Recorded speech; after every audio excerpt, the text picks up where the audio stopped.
ॐ सोमनाथाय नमः। ॐ मल्लिकार्जुनाय नमः। ॐ महाकालेश्वराय नमः।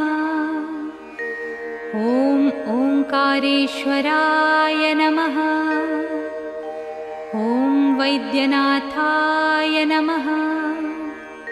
ॐ भीमशंकराय नमः।